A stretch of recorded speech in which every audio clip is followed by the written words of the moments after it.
সুজিটা আমি কালকে রাতের বেলাতে জল দিয়ে ভিজিয়ে রেখেছিলাম। তারপরে দেখো আমি কাঁটা চামচ দিয়ে ভালো করে সুজিটাকে ঘেটে নিলাম, পুরো মিশিয়ে দিলাম এবং দেখো দেখতে দেখতে অনেকটা আটার মতো হয়ে গেছে। এরপরে আমি এটাতে টক দই দেবো। তোমাদের যদি ঘরে পাতা টক দই থাকে তাহলে সেটাও ইউজ করতে পারো, বা আমার মতো যদি কেনা টক দই থাকে সেটাও ইউজ করতে পারো। এখানে 2 কাপ মতো আমি টক দই দিয়ে দেবো।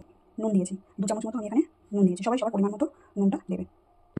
এবার দেখো আমি দইয়ের মধ্যে কুচনো পেঁয়াজ দিয়ে দিয়েছি। আমি এর থেকে ভালো আর পেঁয়াজ কুচাতে পারি না, ছোটো ছোটো করে। যদি তোমরা পারো ছোটো ছোটো করে পেঁয়াজ কুচাতে, এর থেকেও ছোটো ছোটো করে তাহলে তোমরা সেরকমভাবে কেটে দিও।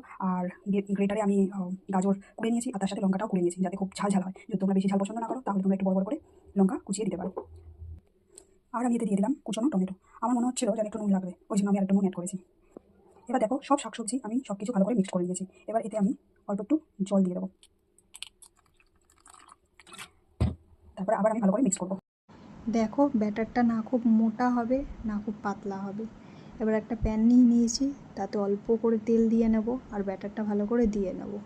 এটা কিন্তু খেতে খুব নরম হয় আর খুব টেস্টি হয়। তোমরা একবার ট্রাই করে দেখতে পারো, কেমন লাগে অবশ্যই আমাকে জানিও।